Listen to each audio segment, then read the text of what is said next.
Good afternoon, officer. Hello, how are you? Any firearms or weapons? Yes. No, just like awareness. Here. Currency equal to or greater than $10,000 Canadian. I got a kitchen knife. Is there any alcohol or tobacco in the... Yes. I'll give you this yellow slip with your identification back. Okay. You're going to pull into parking lot B. You're going to go inside the main office here.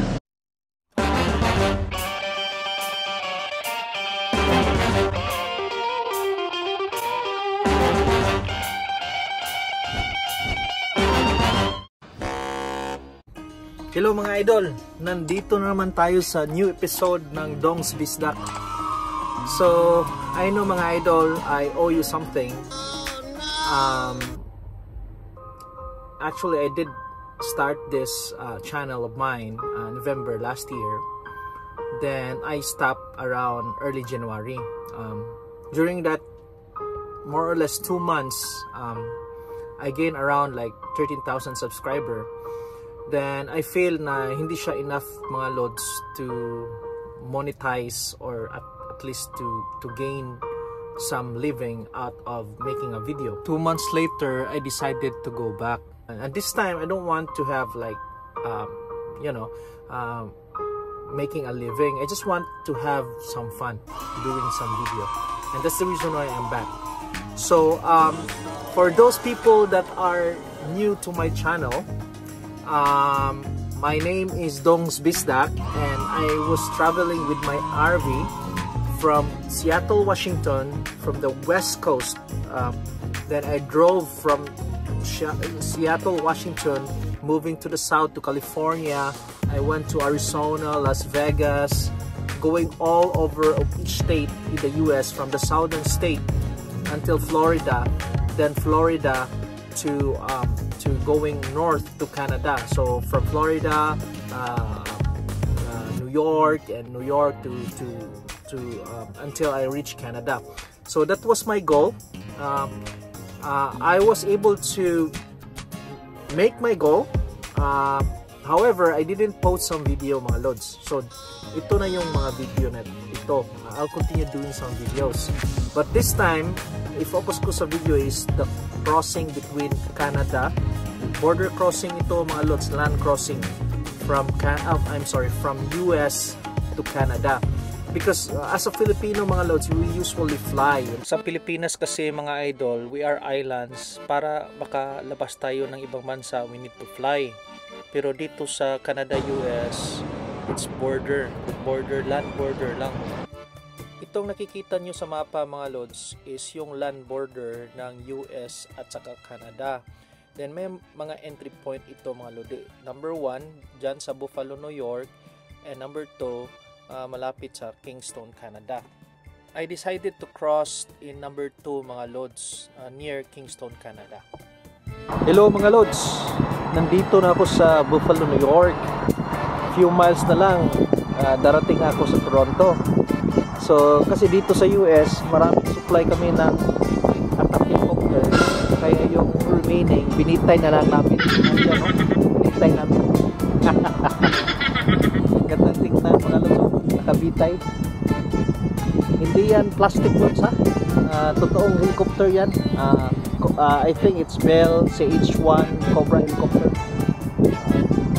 Search na lang yan sa Google. Kapag dadaan ka from I-81 to Kingston, Canada mga lods, may dadaanan ka na tollway. Ito yung tollway, hindi pa ito yung border. So mayroong narrow bridge sa unahan mga lods, makikita mo sa sunod na clip.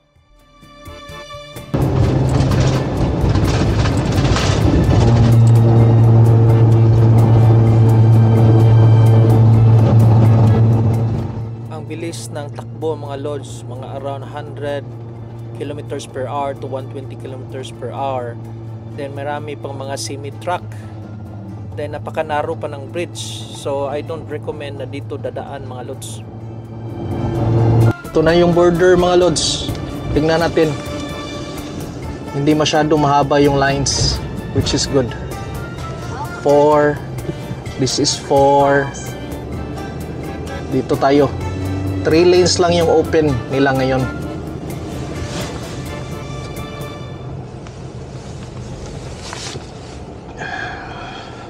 May inspection siguro tayo ngayon mga lods kasi RV tayo eh.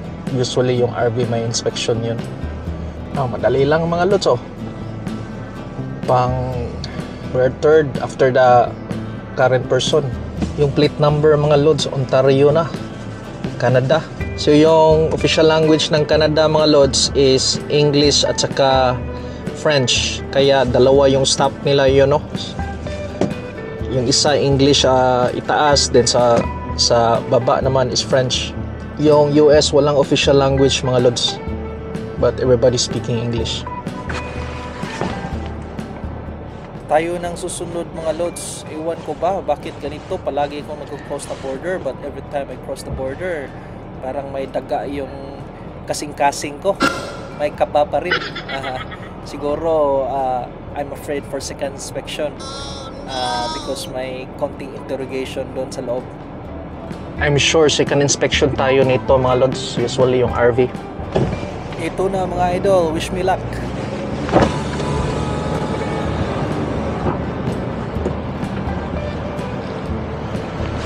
Good afternoon, officer. Hello, how are you today? I'm doing good. Very good. Is yourself in the vehicle? Yes. Where's your vehicle plated to? Washington State. What's the purpose of the trip to Canada? I'm gonna be visiting my mom and my sister in Oshawa. Okay, how long are you staying for? 2 weeks. Is there any alcohol or tobacco in the vehicle? I got a half bottle whiskey. Any firearms or weapons, pepper spray, mace, taser, stun guns? I get a pepper spray. You have pepper spray? Just the one? Yes. Oh, just leave it where it is. Here. Okay. I'll have you leave it in your door for now. Okay. Sorry, how long did you say you're staying? 2 weeks.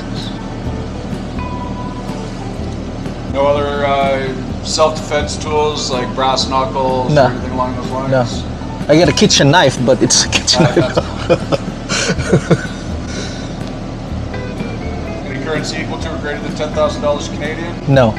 Alright, so here in Canada, pepper spray is classified as a prohibited device. So what we do is you'll be given the option to abandon it or take it back to the States. I can't abandon it. It's like $10 pepper spray. Yeah, but I'm just letting you know. Okay. So what we'll have you do is I'll give you this yellow slip with your identification back. Okay. You're going to pull into parking lot B.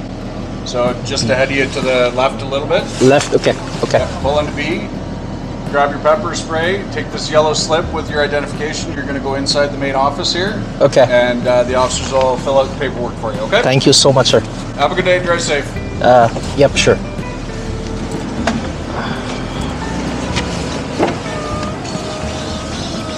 B.